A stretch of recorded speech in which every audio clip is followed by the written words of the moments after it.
عدلیہ کا کردار نہیں، ہائی کورٹ کے چیف جسٹس نے 3 نام بھیجنے ہوں گے جن میں سے حکومت نے پھر فیصلہ کرنا ہے کہ ان 3 ناموں میں سے کس کو اس ٹرائبونل کا جج لگانا ہے۔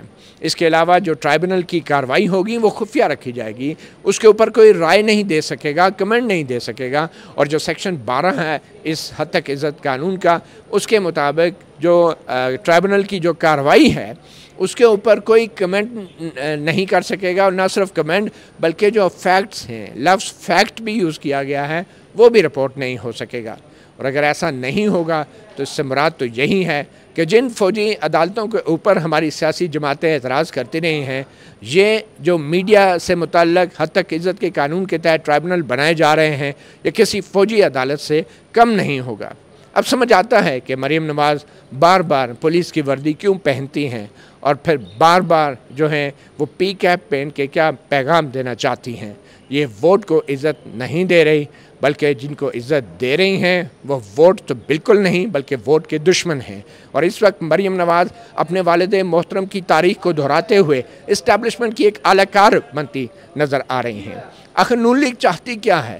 یہ وہ نون لیگ جو جمہوریت کے لیے بلند و باغ دعوے کرتی تھی، نعرے لگاتی تھی، آخر اب اس کی پالیسی کیا ہے؟ اور آنے والے وقتوں میں کیا نون لیگ نے یہ فیصلہ کر لیا ہے کہ اب انہوں نے ووٹ کی طاقت کے بل بوتے پر نہیں بلکہ بوٹ کی طاقت کے بل بوتے پر ہی اقتدار میں رہنا ہے؟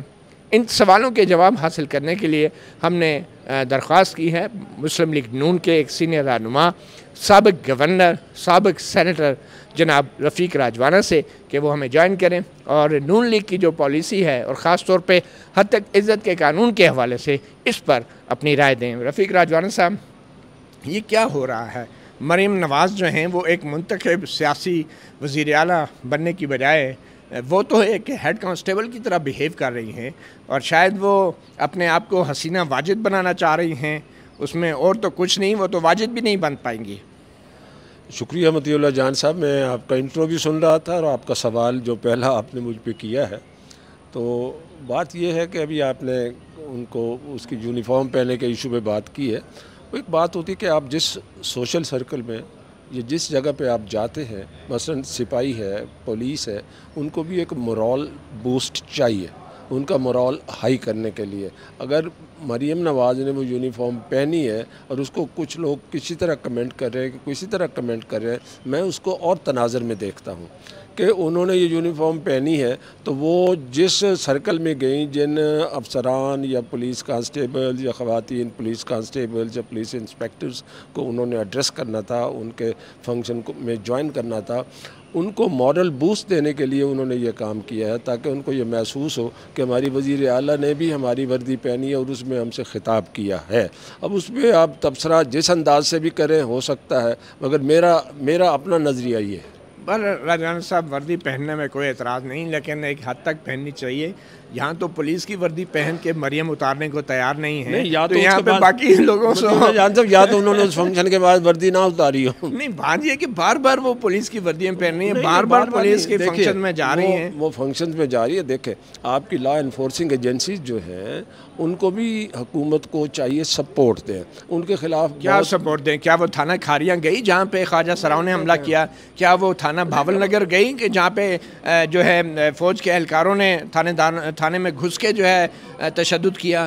یہ کس قسم کی یکجہتی ہے کہ صرف اپنی ٹک ٹاک اور ویڈیوز کے لیے وہ یہ کر رہی ہیں؟ تو یکجہتی دکھانی ہے تو تھانوں میں جائیں جہاں پہ حملے ہوئے ہیں۔ گزارش یہ ہے وہ بھی جانا چاہیے یا اس کا ایکشن لے رہے ہوں گے، میرے علم میں نہیں ہے۔ وہ تو ایک مخصوص ایک فنکشن پہ گئیں، اس کا یہ مطلب نہیں ہے کہ سارے اس فنکشن کے بعد ساری سچویشن کو انہوں نے ٹھیک کر لیا یا ساری سچویشن پہ ہر جگہ پہ ان کو جانا چاہیے تھا۔ وہ تو باتیں ہیں، اس پر عمل کرنا چاہیے اور اس پر ایکشن بھی لینا چاہیے، اور میرا خیال ہے لے رہی ہوں گی ضرور، جو میڈیا میں رپورٹ ہوتی ہے یا ان کے علم میں آتی ہے۔ بڑی محنت اور جان فشانی سے کام کری ہے، صاف ظاہر ہے اٹ ریکوائرز فردر امپرومنٹ۔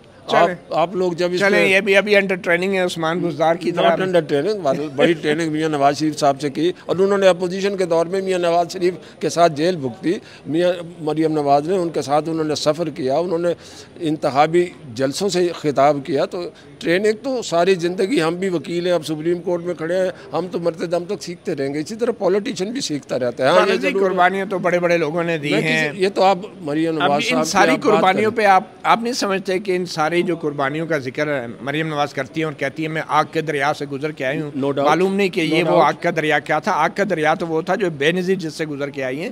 اس میں دیکھیں میں آپ کو مطیع اللہ جان صاحب کمپیریزن نہیں ہے کہ کون سے آگ کے دریا میں بے نظیر صاحبہ محترمہ شہید گزری یا کون سے آگ کے دریا سے مریم نواز گزری, میاں نواز شریف گزرے. بات ہے آگ کے دریا کی. مختلف اوقات میں مختلف قسم کا آگ کا دریا ہوتا ہے. سیاستدانوں کو انتقام کا یا نشانہ بنانے کے لیے یا ان کو ذلیل و رسوا کرنے کے لیے اس میں بعض اوقات اتنی بڑی عدالت کے باہر میں کھڑا ہوں. یہاں بھی کئی قسم کے مقدمات ایسے ہوئے ہیں بشمول میاں نواز شریف کے پاناما کیس کے, ان کے ڈسکوالیفیکیشن کے, اور بھی ماشاء اللہ کو جائز قرار دینے کے. تو اسی لیے کس کس کا آپ رونا روئیں گے. چلیں یہ بتائیں کہ اب جس قسم کے قانون سازی پنجاب اسمبلی کر رہی ہے اور وزیر اعلیٰ پنجاب مریم نواز کر رہی ہیں, اس سے تو لگتا ہے کہ انہوں نے فیصلہ کر لیا ہے کہ اب آگ کے دریا میں دوبارہ نہیں جانا اور اب ہمیشہ اسٹیبلشمنٹ کی سپورٹ سے اقتدار میں ہی رہنا ہے.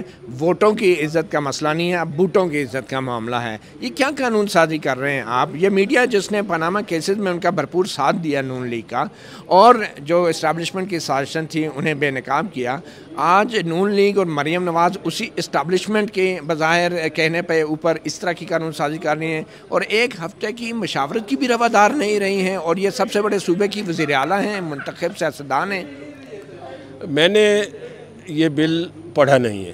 میں نے اسی طرح سے جیسے آپ فرما رہے ہیں میڈیا پہ سنا, کچھ پرنٹ میڈیا پہ دیکھا اور کچھ الیکٹرانک میڈیا پہ سنا. بات یہ ہے یہ اسمبلی میں جو بھی قانون پاس ہوتا ہے وہ نہ ہی وزیر اعظم پاس کرتا ہے نہ ہی وزیر اعلیٰ پاس کرتی ہے. اس کی حکمران جماعت تو اکثریت ہوتی ہے. بات تو سن لیں. وہ ایک اسمبلی کی اکثریت پاس کرتی ہے. ٹھیک ہے. اب جو قانون بنا ہے اس کے بیک گراؤنڈ میں جائیں. ابھی اس کو میں نہ ڈیفینڈ کر رہا ہوں نہ اپوز کر رہا ہوں, میری پہلے یہ بات عرض سن لیں. اس کے بیک گراؤنڈ میں جائیں, اس کے پریمبل میں جائیں, اس کا جو سوچ ہے. کافی عرصے سے آپ نے دیکھا سوشل میڈیا پہ کس کس ادارے کا کیا حشر ہو رہا ہے. یہ بات علیحدہ ہے کہ ان اداروں پر کیا کیا الزامات لگتے رہے ہیں اور کچھ ان میں حقیقت بھی ہے اور کچھ اس میں مطلب فالتو باتیں بھی ہیں. اتنی مشروم گروتھ ہو گئی تھی سوشل میڈیا کی. بعض تو ایسے میڈیا ہیں, بعض ایسے ٹویٹر ہیں, بعض ایسے میسیجز ہیں, ایسی چیزیں جن کو میں اینٹی سوشل میڈیا کہتا ہوں. سوشل لائف کے, سول سوسائٹی کے اینٹی ہیں. تو اس تناظر میں یہ ایک سخت قسم کا قانون یا سخت قانون جیسے آپ کہہ رہے ہیں وہ اگر لایا گیا ہے تو اس پر گفت و شنید ہوئی. اب میں یہی تو مسئلہ ہے, پس منظر میں نہ جائے نا, گفت و شنید نہیں ہوئی, یہی اعتراض ہے. میں مطیع اللہ جان صاحب میں قانون کا طالب علم ہوں, تو پہلے rationale behind, wisdom behind legislation ہو گیا, ہم سب مانتے ہیں. مجھے بتائیں قانون میں خصوصی ٹریبونل بنانے چاہیے تھے, خصوصی ٹریبونل. میں اس طرف آ رہا ہوں. دیکھیے کئی خصوصی ٹریبیونل بنے ہوئے ہیں پاکستان میں. ٹھیک ہے جی, الیکشن کا ٹریبیونل ہے, کچھ اور ٹریبیونل ہے. ٹھیک ہے جی. اسی طرح سے ہر قسم کے قوانین کے لیے بعض اوقات خصوصی ٹریبیونل سن لیں اس لیے بنائے جاتے ہیں. اب اس خصوصی ٹریبیونل کا میں آپ سے عرض کروں, ایک ڈیمیجز کا کیس میں نے سپریم کورٹ میں کیا. ممتاز بھٹو مرحوم نے کیا ہوا تھا ایک ایس پی کے خلاف. لاڑکانہ میں پریس کانفرنس ہوئی جس میں اس ایس پی کے خلاف مبینہ طور پر یہ الزام تھا کہ اس نے پریس کانفرنس میں یہ کہا کہ ممتاز بھٹو جو ہے یہ ڈاکوؤں کی رکھوالی کرتے ہیں. ممتاز بھٹو صاحب نے اس کا ڈیمیجز کا سوٹ کر دیا, وہ دنیا سے چلے گئے. ان کے کیس کا فیصلہ بعد میں ہوا, خیر ختم ہو گیا. تو اسی لیے خصوصی ٹریبیونل صرف انہی مقدمات کی سماعت کرے گا جو اس ڈیفیمیشن کے متعلق ہوں گے, نہ کہ ایک عدالت جو آلریڈی اتنے سارے کیسز کر رہی ہے تو اس کے ساتھ ایک بھی یہ بھی اٹیچ کر دیا جو نہ اس کا نمبر ہے. سپوز آپ ایگریوڈ ہیں کسی ڈیفیمیشن کے ایشو پر, آپ جائیں گے پہلے تو 15,000 کا کورٹ فی لگائیں گے, پھر اس کے بعد وکیل کو جو بھی اس کے حسب استطاعت آپ فیس دیں گے, اس کے بعد 20 سال آپ خراب ہوں گے. تو یہ تو آپ جیسے سینئر وکلا کی ناکامی ہے نا. آپ کتنی بار پارلیمنٹ میں آئے, آپ نے قانون سیدھا نہیں کیا اور نئے قانون بنانے چل پڑے آپ کی پارٹی.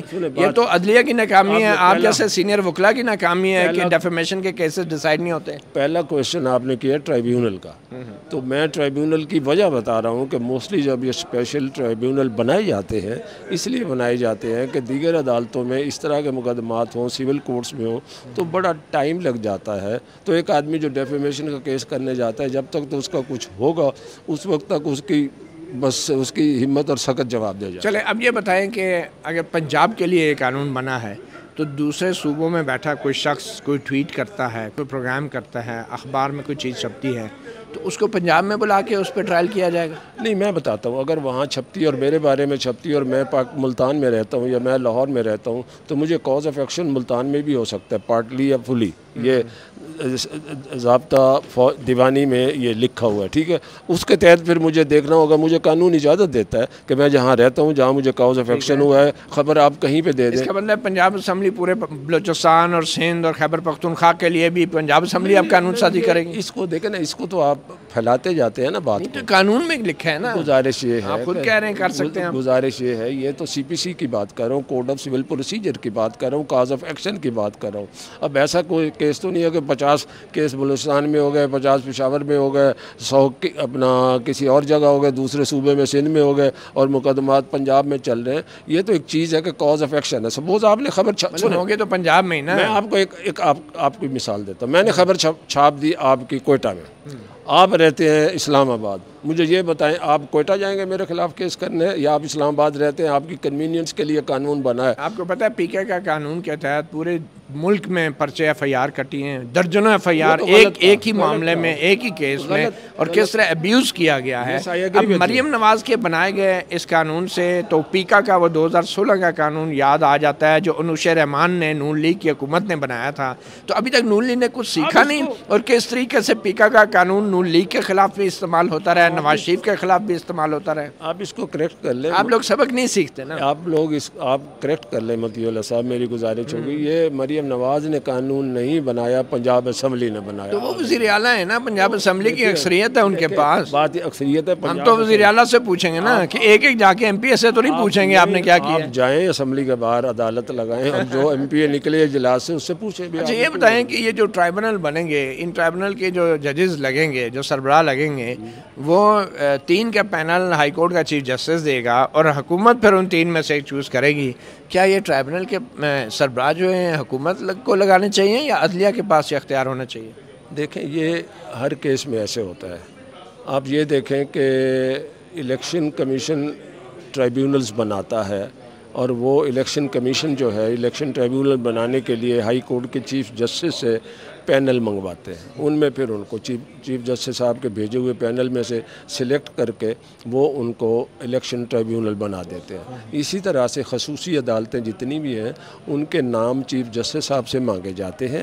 یہ اس قانون سے پہلے کا، یہ وہ خصوصی عدالتیں ہیں جو اسٹیچوٹری ہوتی ہیں، قانون کے تحت بنتی ہیں. یہاں پہ تو آرٹیکل 19 کا مسئلہ ہے، آئین کی آزادی رائے اور پریس فریڈم کا معاملہ ہے. یہاں پہ آپ ٹرائبونل کے ذریعے کیسے خصوصی ٹرائبیونل کی بات کر رہے ہیں؟ ٹرائبیونل کی بات اسی طرح سے، ٹرائبیونل کا طریقہ کار، خصوصی ٹرائبیونل جو بنتے ہیں ہائی کورٹ سے ہی نام مانگے جاتے ہیں. سنیں میری بات، ہائی کورٹ اپنی پرائیورٹی کے حساب سے 3 نام دیتا ہے تو اصل تو ریکمنڈیشن ہائی کورٹ کی ہے. اچھا سن لیں میری ذرا بات غور سے سن لیں. میں نے پہلے کہا ہے آپ کے پہلے سوال میں کہ سول کورٹ میں ڈیفیمیشن کا کیس بندہ اسی میں ہی زندگی گزار دیتا ہے، ڈیفیمیشن کے کیس کا فیصلہ نہیں ہوتا. رک جائیں یہاں. آپ نے دیکھا دنیا کو شکایت ہے، پاکستان میں شکایت ہے کہ 20 سال 30 سال کیسوں کا فیصلہ نہیں ہوتا. جس عمارت میں سپریم کورٹ میں آپ بھی کھڑے ہیں، میں بھی کھڑے ہیں، یہی ہوتا ہے کہ دادا مر جاتا ہے، باپ مر جاتا ہے تو اس کا پوتا، اس کا پوتے کا بیٹا آ کے مقدمہ لڑتا ہے. تو اس کو سن لیں، اس کی باقی چیزوں کو چھوڑ دیں.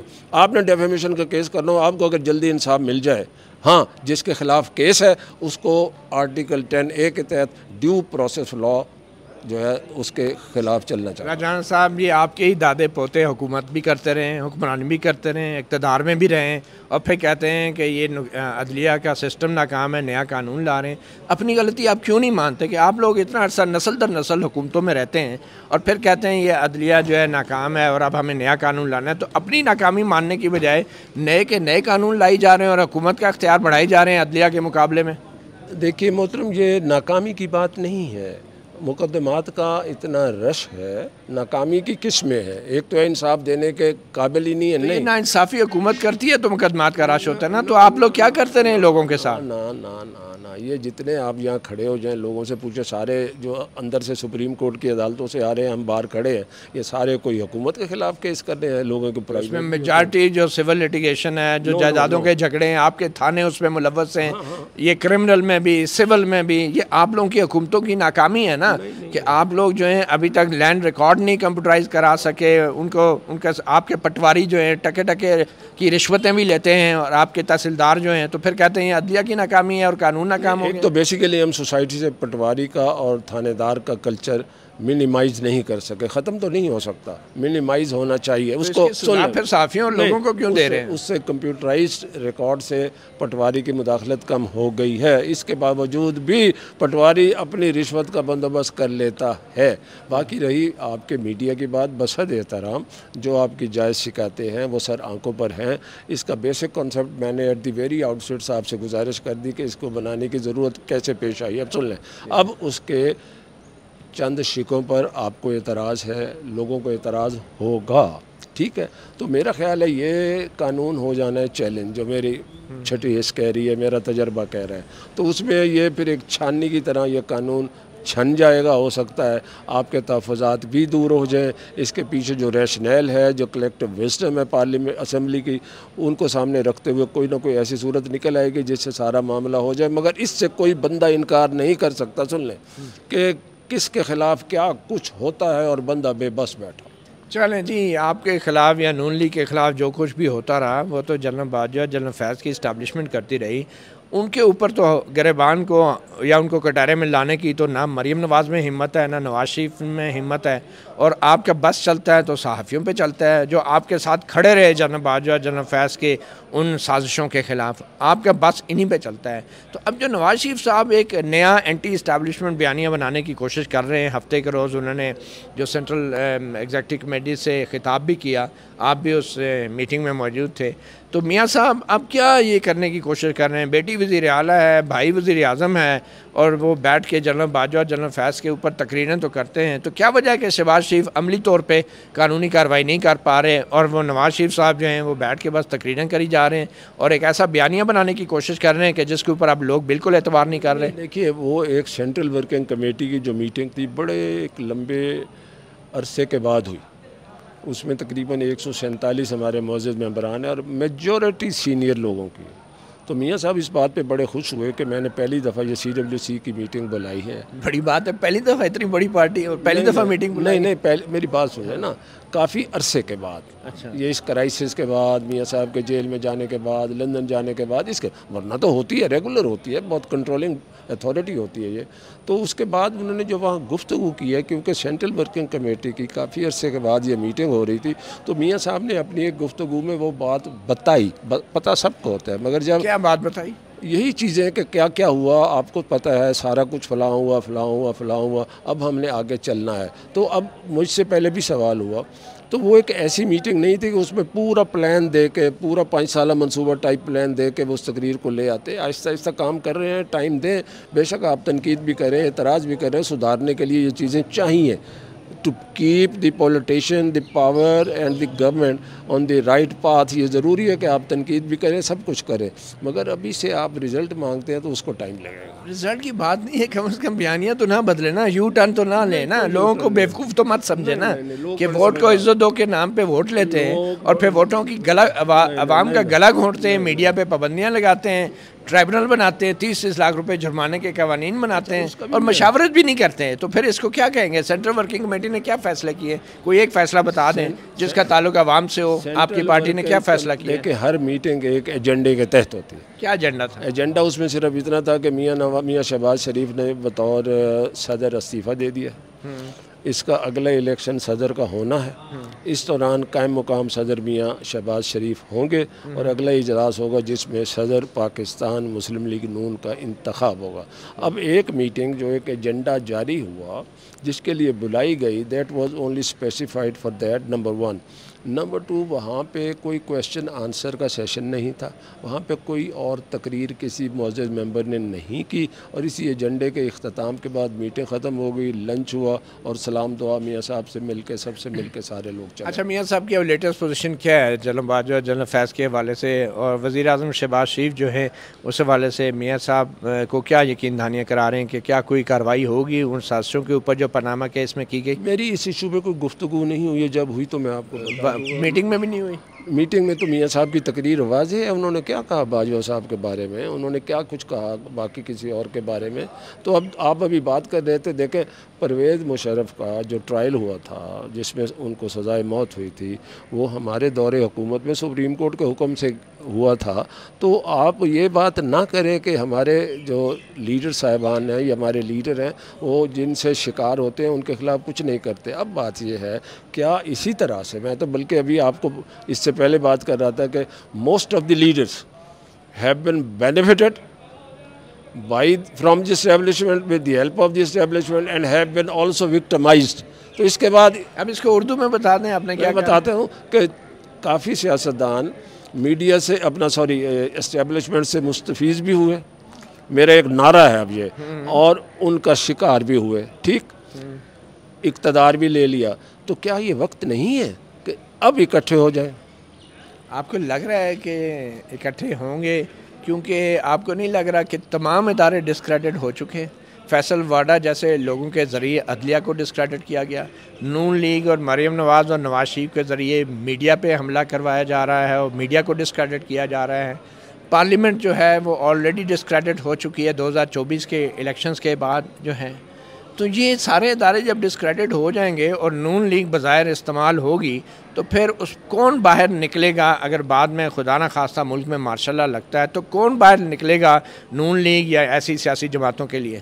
میں کہتا ہوں اللہ کرے وہ وقت نہ آئے، اب بھی اکٹھے ہو کے چلنا چاہیے اور ساری چیزیں سامنے رکھ کے، جو پہلی میں نے بات کی ہے نا کہ اب اکٹھے ہو جائیں. سب نے ہر چیز دیکھ لی ہے، اچھا وقت بھی دیکھ لیا، برا وقت بھی دیکھ لیا، دیکھ بھی رہے ہیں.